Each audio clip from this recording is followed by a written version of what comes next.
بسم اللہ الرحمن الرحیم۔ السلام علیکم دوستو، آپ سب کو طب نبی صلی اللہ علیہ وآلہ وسلم میں خوش آمدید۔ دوستو، آج کے ٹاپک کو ہم نے 3 ڈیفرنٹ پارٹس میں ڈیوائیڈ کیا ہے۔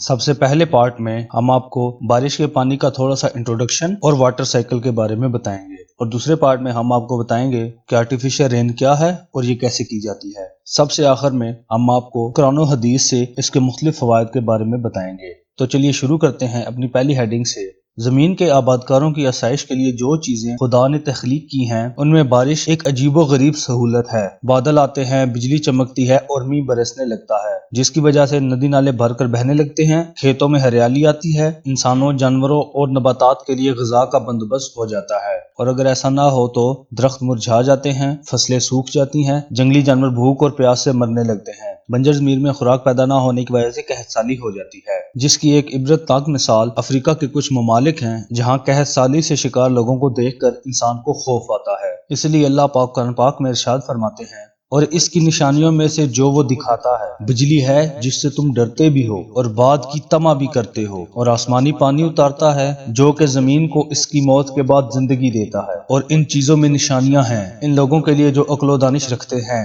اسی طرح ایک اور جگہ اللہ پاک ارشاد فرماتے ہیں، اور اس نے آسمان سے پانی برسایا جس کی وجہ سے زمین سے تمہاری خوراک کے لیے پھل پیدا ہوتے ہیں۔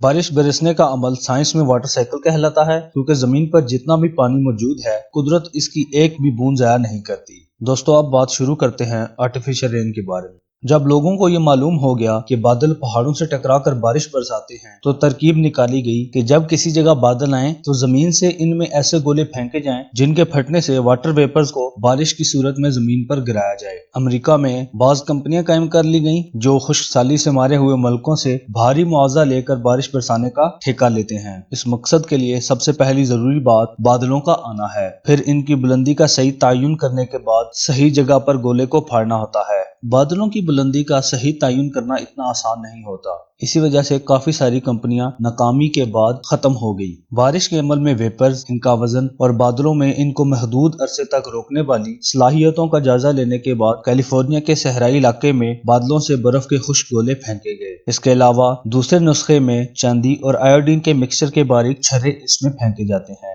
یہ چھرے ٹھنڈے بادلوں میں قطروں کو مزید ٹھنڈا کر کے ان کو برف کے ذرے بناتے اور میںہ برسا دیتے ہیں۔ اس عمل کو ایک مرتبہ شروع کر دیا جائے تو پھر جاری رہتا ہے۔ چاندی کے مکسچر کا یہ طریقہ دھوئیں کی صورت میں بھی استعمال کیا جا سکتا ہے اور اس طرح ہونے والی بارش مقدار میں زیادہ ہوتی ہے، جبکہ خشک برف یا کاربن ڈائی آکسائڈ سے پیدا کی گئی بارش بہت معمولی ہوتی ہے۔ یہ دونوں طریقے لیبارٹری میں بہت کامیاب ہیں، لیکن عملی زندگی میں ان کی افادیت بہت محدود رہی ہے، کیونکہ ان طریقوں سے کبھی کبھی تو بارش ہو جاتی ہے اور کبھی بالکل بھی نہیں ہوتی۔ ایسا معلوم ہوتا ہے کہ اس بارے میں معلومات حاصل ہونے کے باوجود میںہ برسانے اور خشک سالی کو دور کرنے کا سارا انتظام خدائے بابرکت نے خود اپنے ہاتھ میں ہی لے رکھا ہے۔ دوستو، اب بات کرتے ہیں کہ قرآن و حدیث میں بارش اور اس کے پانی کو کس طرح سے اہمیت دی گئی ہے۔ قرآن مجید نے بارش کے پانی کو ہر طرح سے پاک اور صاف قرار دیا ہے، جیسا کہ سورہ فرقان میں ارشاد ہے، یہ وہی رب ہے جس نے بادل اور ٹھنڈی ہوائیں خوشخبری کے طور پر اپنی رحمت سے ارسال کی اور اپنی رحمت کے ساتھ ایک پاک پانی نازل کیا جو پیاس بجھاتا ہے مردہ شہروں کی اور پینے کا ذریعہ ہے ہماری مخلوق کے لیے جو جانوروں اور انسانوں پر مشتمل ہے۔ اس آیت سے پتہ چلتا ہے کہ بارش کے پانی کی کیمسٹری واضح کر دی گئی ہے کہ یہ ہر طرح سے پاک بھی ہے اور پاک کر دینے والا بھی ہے۔ اس پانی کی تعریف میں اہمیت کا حامل ایک اور ارشاد یوں ہے، اور اتارا اس نے آسمان سے ایک بابرکت اور مبارک پانی۔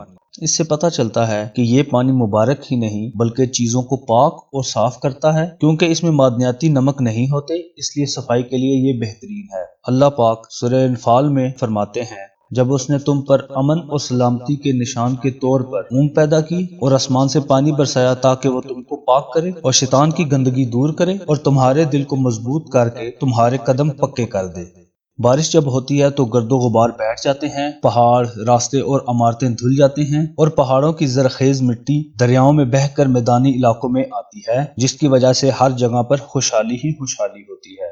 ابن کثیر رحمۃ اللہ علیہ نے حضرت علی رضی اللہ تعالیٰ عنہ کے بارے میں بیان کیا ہے کہ وہ شفا کے لیے بیماروں کو ہدایت فرمایا کرتے تھے کہ قرآن مجید کی کوئی آیت لکھ کر اس کو بارش کے پانی سے دھو کر اس پانی میں شہد ملا کر پی لیں، انشاءاللہ شفا یاب ہوں گے۔ اسی طرح حضرت عائشہ رضی اللہ تعالیٰ عنہ روایت فرماتی ہیں کہ رسول اللہ صلی اللہ علیہ وآلہ وسلم نے فرمایا، گردے کا بطن اس کی جان ہے، اگر اس میں سوزش ہو جائے تو مریض کو شدید اذیت ہوتی ہے، اس کا علاج جلے ہوئے پانی اور شہد سے کیا جائے۔ اس حدیث کی تشریح میں اکثر محدثین کی یہ رائے ہے کہ مریض کو بارش کا پانی ملا کر دینا اس نسخہ کی مکمل ترکیب ہے۔ بارش کے پانی کے ساتھ اگر سر دھویا جائے تو یہ بالوں کی جڑوں سے چکنائی اور خشکی نکال باہر کرتا ہے۔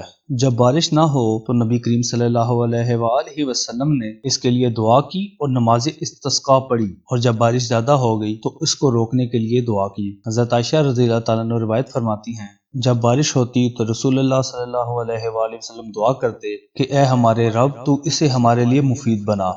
حضرت ابو موسیٰ اشعری رضی اللہ تعالیٰ عنہ کی ایک روایت ہے کہ نبی کریم صلی اللہ علیہ وآلہ وسلم کی نبوت اور بعثت بارش کے مفید پانی کی طرح ہے، جس سے ہر طرف بہار چھا جاتی ہے اور مردہ زمین پھر سے زندہ ہو جاتی ہے۔ آپ صلی اللہ علیہ وآلہ وسلم نے مردہ انسانیت کو زندہ کیا اور چاروں طرف ہدایت کا نور پھیلا دیا۔